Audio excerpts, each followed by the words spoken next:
Former Jets quarterback Mark Sanchez was rushed to the hospital after being stabbed in the chest during a late-night altercation with a food delivery driver in Indianapolis. This shocking incident unfolded early Saturday, leaving the 38-year-old Fox Sports analyst in stable condition but facing arrest as the alleged aggressor. So I'm Joseph Morris, and don't forget to like and subscribe. The violence erupted just after midnight outside Loughmiller's Pub and Eatery in downtown Indianapolis. Police responded around 12:30 a.m. to reports of a shooting, but they arrived to find Mark with a stab wound and another man with lacerations.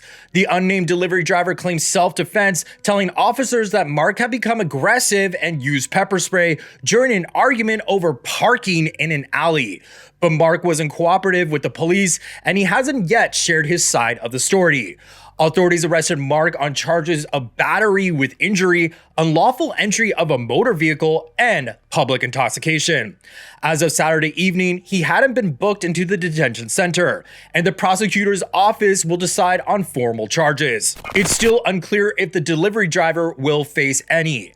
Inside the pub, bartender Carrie Swan later described how her manager, Scott Bennett, found Mark bleeding outside and brought him in, applying towels to the wound. Carrie, who wasn't working at the time, said, "It's nuts, absolutely nuts. Normally we don't see this kind of violence on this side of town." She added that nobody recognized Mark until the news broke later, noting, "I'm assuming his complexion probably wasn't looking so great. This is a crazy world we live in." Fox Sports issued a statement confirming Mark is recovering in stable condition and expressing gratitude to the medical team. They asked for privacy for him and his family during this time. Mark was in Indianapolis to broadcast the Colts' game against the Raiders on Sunday, working alongside Chris Myers and Christina Pink, but he won't be calling the game now. Now let's shift to Mark's background for some context on this former NFL star. He grew up in California as the son of an Orange County Fire Authority captain and became a standout quarterback at the University of Southern California before the Jets drafted him in 2009. During his 2009 to 2013 stint with the Jets, he earned the nickname the Sanchize by leading the team to 2 consecutive AFC championship games in his first 2 seasons, turning him into an instant celebrity. 2 of his most memorable games happened right there in Indianapolis at Lucas Oil Stadium. A 30-17 loss to the Colts in the 2009 AFC Championship, and a thrilling 17-16 playoff win the next year, where Mark orchestrated a last-minute drive to set up the game-winning field goal as time expired. But his career had its share of highs and lows. In a disastrous 49-19 loss to the Patriots on Thanksgiving night 2012, Mark committed the infamous butt rumble, accidentally running into his lineman's backside, losing the ball, and allowing New England to return it for a touchdown. Never seen this before in my life. Watch this. Vince Wilfork is going to throw Brandon Moore back into his quarterback. He's going to fumble the football. This is what Reggie White used to do to people, forklift them and just lift them off the ground.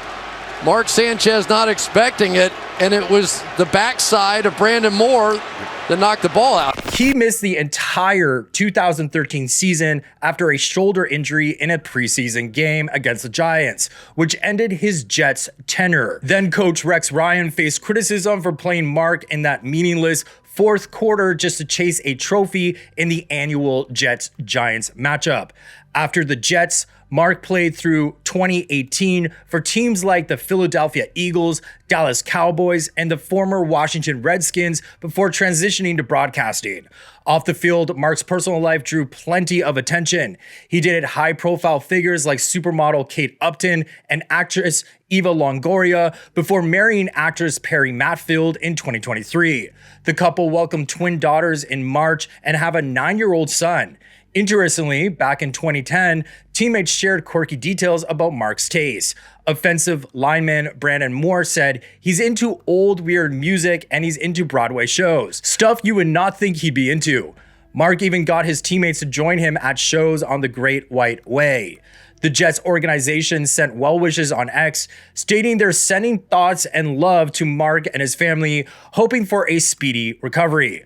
So what do you think? Could this incident stem from the pressures of a high-profile life, Or was it just a random escalation? Drop your thoughts in the comments.